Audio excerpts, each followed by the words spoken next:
The Toronto Real Estate Board just dropped their Market Watch report, and I'm going to break down the 5 most important charts that you need to see right now to understand Toronto's housing market. This is my monthly market report for the Toronto real estate market. Okay, so first things first, as always, I like to take a look in the bottom right-hand corner of the Market Watch report here. See the year-over-year summary. So we can see sales are up 8.5%. New listings are up just under 4%, but active listings are up almost 20%. So your active listings, your inventory or supply is growing at a greater rate than demand, which is your number of sales. If this continues, we will continue to see the market trend in favor of buyers, and price discovery will be downward, not upward, until the market is trading in favor of sellers. So that's the speed at which listings are getting added to the market is actually slower than sales. And it's been like this for 2 months now. Sellers, that demand could actually continue outpacing supply or get back to the point where it can outpace supply as long as those active listings don't pile up. And this is where you really want to think about the days on market scenario. Days on market are up about 21 to 23% year over year. Not as big of a jump as we've seen in past months, but still meaningful. This means the houses are taking a lot longer to sell. The market's moving a lot slower. And that means that should this continue, it will get to a point where active listings can continue to pile up. And so even if we're not seeing more new listings on the market, you can end up in a market that's oversupplied and prices can continue to fall because it's a buyer's market, not a seller's market. Okay, jumping over to the Habistat here, which is the onboard data science platform for the Toronto Real Estate Board, you can see that we actually saw a record September by an absolutely massive margin for the GTA. So this is just Durham, Peel, Toronto, and York. Now, I was honestly pretty convinced that we would see a record supply level this year, but in September of this year, I thought it would beat the May record of active listings, but it did not. So I was wrong. I'm willing to admit it. Now, if we look at average price here from the beginning of 2022, so just showing from the peak, it's dropped obviously pretty substantially and has been slowly grinding down since then, basically flat, but a slight grind down. If you've been following me for a long time, you know that I said that this was going to happen. This is exactly how I said things would play out. It's how I expect things to continue to play out. I think we'll see prices continue to grind down until the end of next year, and then they'll very slowly start to recover. Not dissimilar to the 1990s, which I've made the comparison to so many times. We saw a big steep drop at the beginning, a slow grind down, and a very slow recovery. And it took about 12 years to get back to the nominal peak when you adjust that for inflation. And I think the outcome will be the exact same today. Now, when we look at new listings volume, so the volume of new listings being added to the market, again, while it is a very small growth number compared to this time last year was a record year for September. And so us being even higher than that is actually exceptionally scary. And it's basically at the point where since May of this year, we've set a new record for supply every single month except for pandemic outlier months. And so the market is actually being supplied at the fastest pace that it's ever been supplied, even if it looks like the year over year increase is small.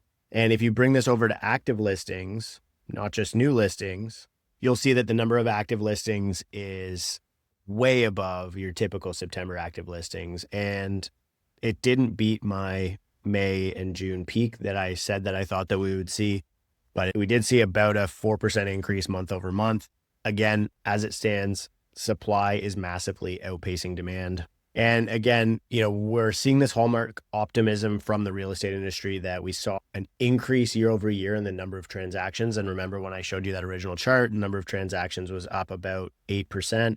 But we're up from a very low base. Again, if you were to rank this, it's still in the bottom 1, 2, 3, 4, 5, 6. So it's the 6th lowest September that we've seen since at least 2010. So not an amazing September, right? There's some optimism that it was higher than last year, but it's still in the lower third of all of the past Septembers that we've seen. So the next thing I want to look at here is the gap between transaction volume and active listings, where you can see this goes back as far as 2010. You can see historically, we would be in some markets where you would see seasonal gaps of about 40,000 more listings than sales on a monthly basis. But then you go back to the pre-pandemic and pandemic era, and you actually saw more sales than active listings. And that was when the market was massively oversubscribed, and that allowed prices to climb like crazy. But we're back to the point where active listings are massively above transaction volume. to the point where you basically have one of the biggest spreads between supply and demand that we've ever seen. The gap is about 60,000, which is a more severe gap than we saw actually when we saw peak supply in June of this year. Now, similarly, I like to look at this with new listings volume, not just active listings volume. And you can observe the same historic trend, but if you kind of get to present day, we're in that record spread territory. In May, we saw the biggest gap between supply and demand. We're seeing the number of sales trending down here and the amount of supply trending up, but still not as big of a gap as we saw in the month of May. In August, we saw that detached houses were down almost 10% on a year-over-year basis. Now it seems like detached house prices are virtually unchanged or down about 1%. Your 905 detached houses are down about 7.2%. And your semi-detached was actually the worst hit category on your September data point. Condos actually seem to be stabilizing a little bit. Condos were actually the best performing, which means they had the least bad drop in price. Condos are actually the best performing asset class year over year in September on a price basis. They also saw an increase in sales of 7.2%. Semi-detached saw an increase in sales of about 11%, detached 9.6%, and townhouses 4.4%. So all in all, prices are falling. They're falling slower than they were last month. New listings are growing. The number of people buying is growing. New listings are growing faster, or inventory is growing faster than the number of people buying, which means that we're trending towards a buyer's market. As long as this trend continues, do I expect this trend to revert at some point? Yeah, maybe even as early as spring of next year. And that could slow the bleeding on price drops that people are seeing, but it really depends on a lot of factors. And so as it stands right now with the current economic setup, I think that the trade war that we're seeing right now in Canada is actually probably modest compared to what we could see through the USMCA negotiations. Currently, I'm thinking, if we're going to find a bottom, it'll be next year or end of next year or early 2027. Though I don't really think it matters whether or not we know when the bottom is. If people are out there finding good properties, negotiating really good deals on them, it doesn't really matter what the average and median price are doing. Your goal as a buyer should be to get the best possible deal on the best possible house for yourself. Anyway, thanks a lot for taking the time to watch this.